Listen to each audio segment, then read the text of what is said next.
नमस्कार और स्वागत है। आज हम एक बहुत ही अनोखी और प्राचीन भारतीय ज्ञान प्रणाली की तहों को खोल रहे हैं। नाम है अंग विद्या। जी। हमारे पास इंदुनाथ शर्मा और शशिकला शर्मा की इसी नाम की किताब के कुछ अंश हैं और इनके आधार पर हम समझने की कोशिश करेंगे कि आखिर ये विद्या है क्या और कैसे काम करती थी।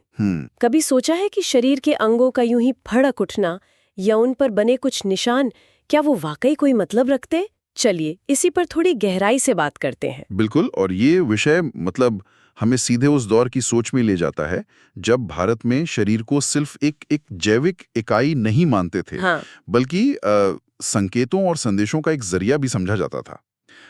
ये देखना दिलचस्प है कि कैसे हमारे पूर्वज अपने शरीर और इस ब्रह्मांड के बीच एक गहरा रिश्ता देखते थे सही कहा। और मानते थे कि शरीर पर होने वाली हलचलें भी कुछ कह सकती हैं, है ना? बिल्कुल। तो चलिए शुरू करते हैं समझने से कि ये अंग विद्या आखिर है क्या। जैसा कि इन स्रोतों में बताया गया है, ये मूल रूप से शरीर के अलग अलग अंगों से जुड़े संकेतों को पढ़ने और समझने की एक विधि है। जी। इसमें खास तौर पर अनैच्छिक हलचल या फड़कन, जिसे स्रोत स्फुरण कहते हैं, हाँ, स्फुरण। और शरीर पर बने चिन्हों के अर्थों पर ध्यान दिया जाता है।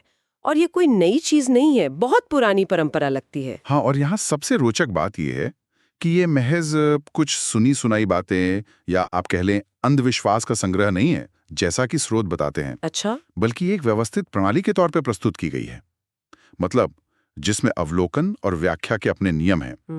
पुस्तक के अनुसार शरीर के लगभग हर हिस्सा, सिर, माथा, आंखें, नाक, होंठ, कंधे, हाथ, पैर, इन सब के फड़कने या इन पर मौजूद चिन्हों के अलग अलग मतलब निकाले जाते थे। बाप रे, मतलब काफी विस्तृत विज्ञान लगता है ये तो। हाँ, बिल्कुल। और ये बात इसे और भी ज्यादा पेचीदा बना देती है कि एक ही अंग के अलग अलग हिस्सों के लिए भी अलग मतलब बताए गए हैं। सही। जैसे पुस्तक में जिक्र है कि सिर्फ माथे का फड़कना ही काफी नहीं, बल्कि माथे के दाहिने हिस्से, बाएं हिस्से या बीच के हिस्से, इनके फड़कने के भी अलग अलग संभावित अर्थ दिए गए हैं। हाँ, बिल्कुल।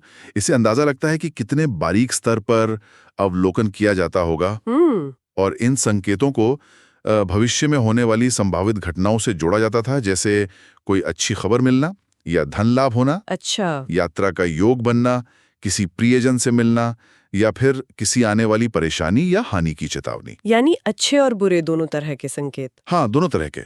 और बात सिर्फ फड़कने तक ही सीमित नहीं थी। स्रोत में सहज और आगंतुक जैसे भेदों का भी उल्लेख है। सहज और आगंतुक, इसका क्या मतलब हुआ? सहज यानी वो स्पंदन या चिन्ह जो प्राकृतिक रूप से हैं, शरीर पर पहले से मौजूद। अच्छा। और आगंतुक वो जो किसी बाहरी कारण से, जैसे चोट लगने वगैरह से बाद में पैदा हुए हों। अच्छा। इन दोनों के अर्थ भी अलग अलग हो सकते थे। अरे वाह! तो ये सिर्फ शरीर की हलचल तक ही सीमित नहीं था, बल्कि उसके कारण पर भी ध्यान दिया जाता था। ये तो वाकई काफी गहरा विश्लेषण है। जी। क्या इसका संबंध वो शकुन शास्त्र जैसी दूसरी विद्याओं से भी था? लगता तो यही है।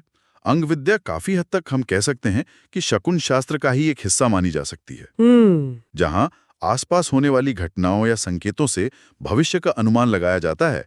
वहीं अंग विद्या में शरीर खुद ही वो संकेतों का स्रोत बन जाता है। अच्छा। इसके अलावा स्रोतों में अंगों का संबंध ग्रहों और देवताओं से भी जोड़ा गया है। ग्रहों और देवताओं से? कैसे? हाँ, जैसे शरीर का दाहिना हिस्सा पुरुषत्व, सूर्य या शुभता से जोड़ा जाता था और बायां हिस्सा स्त्रीत्व, चंद्रमा या अपेक्षाकृत कम शुभता से।